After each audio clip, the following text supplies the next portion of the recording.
롯의 아내는 심판 중에 불행한 일을 겪습니다. 하나님의 심판을 피해 도망치는 이런 긴박한 상황에서 돌아보지 말라는 경고를 어겼기 때문입니다. 왜 롯의 아내는 이 경고를 어기게 된 것일까요?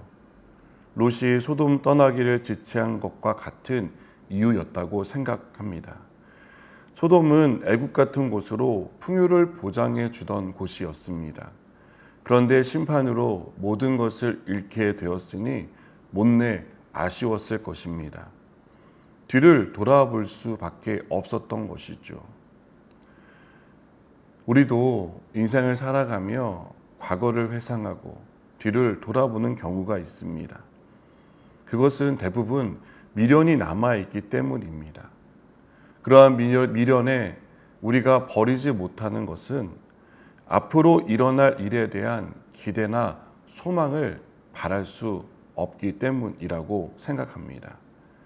롯의 아내는 그들의 앞에 하나님이 어떤 일을 예비해 두셨는지에 대한 기대보다 뒤에 있는 미련을 떨쳐내지 못한 데서 비롯된 행동이라고 생각됩니다.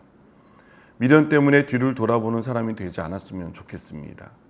많은 미련이 남았다고 해도 뒤를 돌아보며 하나님이 새롭게 하실 일에 대한 기대나 소망을 잃지 않는 저와 여러분이 되었으면 좋겠습니다.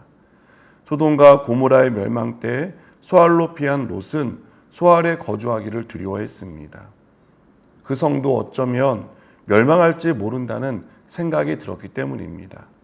그래서 두 딸과 함께 산으로 올라갑니다. 이러한 롯의 결정은 그의 불안과 생각에 따른 것이었습니다.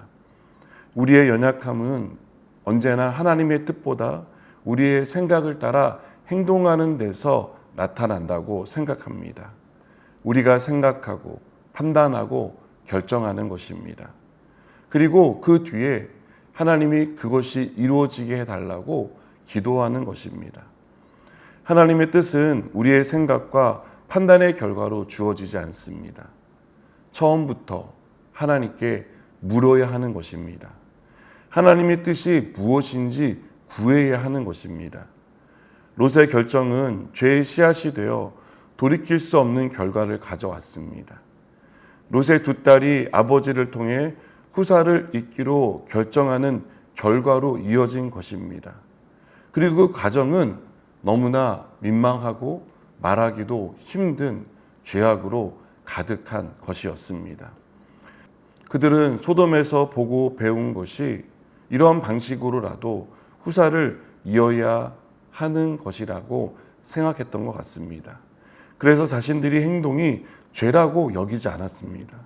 두 딸은 조금도 주저하지 않고 아버지를 술에 취하게 한 후에 동침을 해서 아들을 얻습니다.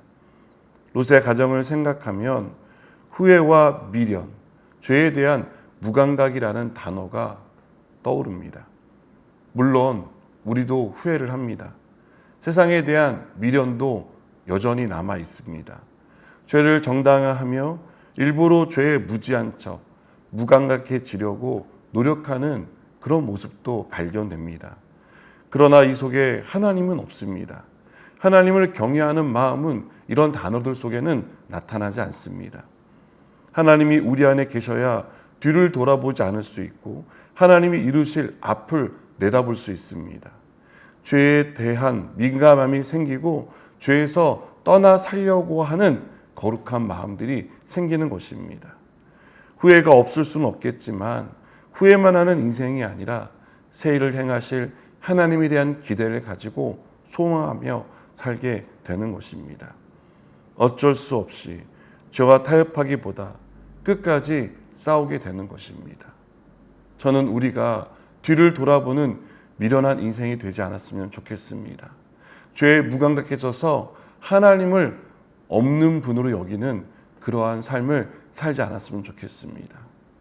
하나님이 행하실 일을 바라보며 하나님을 기대하는 저와 여러분이 되었으면 좋겠습니다. 기도하시겠습니다. 하나님, 뒤를 돌아보지 않게 하시고 하나님이 없는 것과 같이 살아가지 않게 하시며 하나님이 어떻게 행하실지를 기대하는 믿음을 갖게 하여 주시옵소서. 예수님의 이름으로 기도드립니다. 아멘.